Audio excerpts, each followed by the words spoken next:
نبی صلی اللہ علیہ وآلہ وسلم کی شخصیت کی جو نمود و نمائش چل رہی تھی، جو ان کی امپرومنٹ چل رہی تھی، گرومنگ چل رہی تھی، ڈیوائن پرنسپلز کے مطابق جن کا اللہ تعالیٰ نے بندوبست کر رکھا تھا، بغیر کسی ڈائریکٹ استاد کے، حالانکہ والدین فوت ہو چکے تھے، اس کے باوجود ان کی جو تربیت تھی بڑے خوبصورت انداز سے اللہ تعالیٰ نے خود ہی مرتب کر دی، اور اس کا جو رزلٹ تھا وہ خلق عظیم کی صورت میں سارے جہان نے دیکھا جو آج بھی زندہ ہے۔ اس میں کسی سردار نے صبر کا، پیشنس کا، پیچھے رہنے کا فیصلہ نہیں کیا، سب نے پرپوز کیا، اور سب کے پرپوزل سیدہ خدیجہ نے ریجیکٹ کیے، and at the end of it Syeda Khadija نے خود چوز کیا کہ میں نے کس کے ساتھ شادی کرنی ہے، تیسرا نکاح کس کے ساتھ اب کرنا ہے، who will be my third and final husband۔ انہوں نے ایتھیکل لیولز کے اوپر سلیکشن کی تھی، اور انہوں نے اس کا اظہار کر دیا کہ میں نے ان کا انتخاب کس وجہ سے کیا۔ 6 چیزیں بیان کی، اکثر حدیث کے اندر اس کا تذکرہ ہوتا ہے۔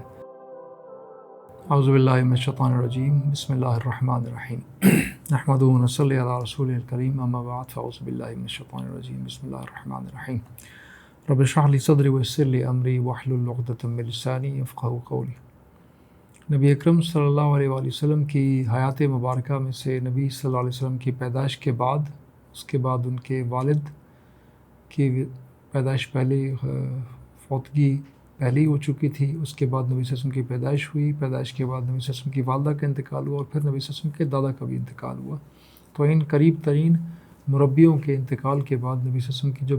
باقی حیات تھی، نبی صلی اللہ علیہ وسلم کی نبوت تک، یعنی تقریباً 8 سال کی عمر مبارک سے لے کر 40 سال کی عمر مبارک تک، یہ جو 32 سال تھے، اس کا تذکرہ انشاءاللہ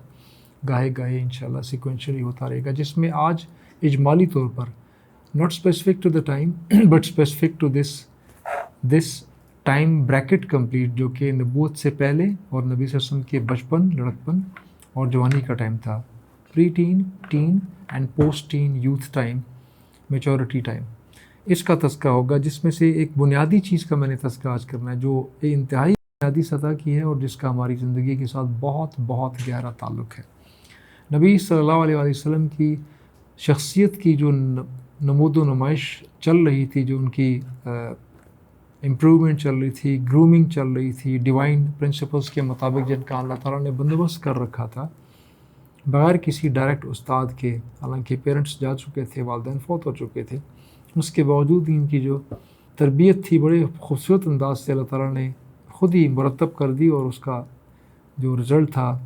وہ خلق عظیم کی صورت میں، بہترین اخلاق، ایتھکس کی صورت میں سارے جہان نے دیکھا جو آج بھی زندہ ہے۔ نبی صلی اللہ علیہ وسلم کے اخلاقیات میں سے ایک جو بنیادی چیز تھی، اس کا تذکرہ آپ کو سیدہ خدیجہ رضی اللہ تعالیٰ عنہ کی اس قول کے اندر ملے گا، جب ان سے پوچھا گیا کہ جب آپ سے اتنے لوگوں نے آپ سے پروپوز کیا، آپ کو پہلے شوہر کا انتقال ہوا، پھر دوسرے کا انتقال ہوا، she was the pretty woman, she was a rich woman, she was a very authoritative woman, all these things were together in a woman, everybody wanted to marry that woman۔ اس میں کسی سردار نے صبر کا، پیشنس کا، پیچھے رہنے کا فیصلہ نہیں کیا، سب نے پرپوز کیا، اور سب کے پرپوزل سیدہ خدیجہ نے ریجیکٹ کیے، and at the end of it Syeda Khadija نے خود چوز کیا کہ میں نے کس کے ساتھ شادی کرنی ہے، تیسرا نکاح کس کے ساتھ اب کرنا ہے، who will be my third and final husband۔ وہ انہوں نے خود ایک یتیم لڑکے کا سلیکشن کیا، ہاشمی گھرانے کا یتیم بچہ محمد صلی اللہ علیہ وسلم بن عبداللہ۔ انہوں نے اس کا سلیکشن کیوں کیا، حالانکہ وہ غریب بچے تھے، اور she was a very rich woman, ان کے ہاتھ میں اتھارٹی بھی نہیں تھی، اور ایسا کچھ نظر نہیں آ رہا تھا۔ انہوں نے ایتھیکل لیولز کے اوپر سلیکشن کی تھی، اور انہوں نے اس کا اظہار کر دیا کہ میں نے ان کا انتخاب کس وجہ سے کیا۔ 6 چیزیں بیان کی، اکثر حدیث کے اندر اس کا تذکرہ ہوتا ہے، ان میں سے ایک تھی سچ بات کرنا، ہمیشہ سچ بات کرنی ہے، سچ بات کے علاوہ بات نہیں کرتے، صادق۔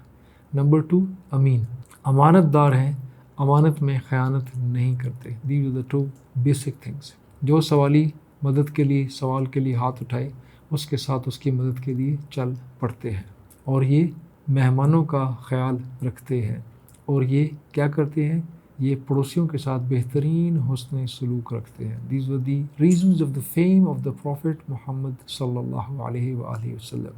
ان کی وجہ شہرت تھی۔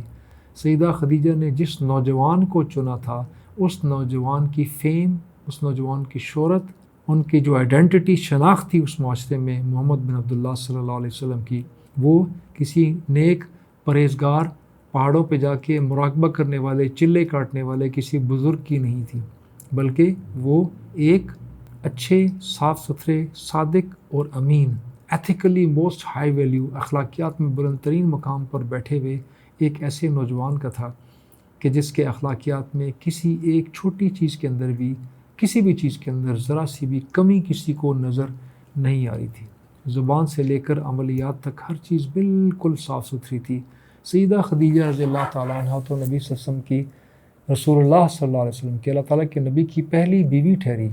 لیکن سیدہ خدیجہ نے کسی نبی کے ساتھ نکاح نہیں کیا تھا۔ نبوت 15 سال بعد آئی تھی۔ سیدہ خدیجہ کو نہیں پتہ تھا، نبی اکرم صلی اللہ علیہ وسلم کو بھی نہیں پتہ تھا کہ وہ بعد میں نبی بنیں گے۔ اس کا علم ان کو وحی کے بعد دیا گیا۔ وحی کے بعد تو ان کا علم نبوت کے بارے میں اتنا ہو چکا تھا کہ نبی اکرم صلی اللہ علیہ وسلم سے جب مدنی زندگی میں کسی نے، صحابی نے سوال کیا کہ آپ نبی کب بنے تھے، نبی اکرم صلی اللہ علیہ وسلم نے کیا جواب دیا تھا؟ کنت نبیًا، میں تو اس وقت بھی نبی تھا جب آدم مٹی اور پانی کے درمیان تھے، آب و گل کے درمیان تھے، تخلیق بھی ابھی نہیں ہوئی تھی، میں تو تب سے نبی تھا۔ نبی صلی اللہ علیہ وسلم کو نبوت کے مستقبل میں آنے کا علم تھا کہ نہیں تھا، اس کے نفی کا نہ ہونے کا، ایسی کسی انفارمیشن کے نہ ہونے کا قرآن میں خود گواہی اللہ تعالیٰ نے دی ہے، جب انہوں نے، اللہ تعالیٰ نے قرآن کے اندر ہی تذکرہ فرمایا کہ آپ کو تو خود نہیں پتہ تھا کہ ایمان کیا ہے۔ یعنی نبی صلی اللہ علیہ وسلم کو اپنے نبوت کے 40 سال کی عمر میں نبوت آئے گی اس قرآن کی روح سے، جس کے بعد کوئی شک نہیں ہے۔ اور ویسے بھی جو پہلے وحی کے جو واقعات ہیں اس سے بہت کلیئرٹی کے ساتھ پتہ لگ جاتا ہے کہ نبی صلی اللہ علیہ وسلم کو بہت تردد ہوا ان احادیث کے مطابق کہ یہ جو میرے سامنے آیا یہ کون تھا، یہ کوئی جن تھا، یہ کوئی فرشتہ تھا، کون تھا اور یہ کیا لے کے آیا۔ اور وہ بعد میں ڈسکشن ورقہ بن نوفل کے ساتھ discussion and so many thing, اس سے اندازہ ہوتا ہے کہ نبی صلی اللہ علیہ وسلم کا اس کے اوپر پھر جو ہے مزاج ٹھہرا، اور پھر ان کو کوئی شک و شبہ نہیں رہا کہ یہ تو اللہ تعالیٰ کی طرف سے پیغامات کے سلسلے کی پہلی کڑی تھی۔ بہرحال نبی اکرم صلی اللہ علیہ وسلم کے اخلاق کا یہ جو اعلیٰ ترین مرتبہ تھا، اس میں سچ بولنے کا اور امانت دار ہونے کا اور پڑوسیوں کے ساتھ اچھے حسن سلوک کا بہت کلیدی تذکرہ سیدہ خدیجہ نے کر دیا۔ یہ وہ چیزیں تھیں جو کہ نبی صلی اللہ علیہ وسلم کی نبوت سے پہلے ہی ان کے انداز میں، ان کے اطوار میں، ان کی معاشرت میں آ چکی تھیں۔ دس از دا وے ہی واز لیونگ۔ یہ ایسے ہی تھے اپنے دوستوں کے ساتھ، رشتہ داروں کے ساتھ، بزنس پارٹنرز کے ساتھ، اور جن کا بزنس یہ کیا کرتے تھے کیونکہ وہ سرمایہ دار نہیں تھے اور لوگوں کا بزنس کیا کرتے تھے، بزنس مینیجر تھے، تو اس میں اس سچائی کا، صادق ہونے کا، امانت داری کا، امین ہونے کا اور بہترین پڑوسی ہونے کا بار بار پریکٹیکل ایگزیبیشن ہوا کرتی تھی، عملی مظاہرہ نبی اکرم صلی اللہ علیہ وسلم کیا کرتے تھے۔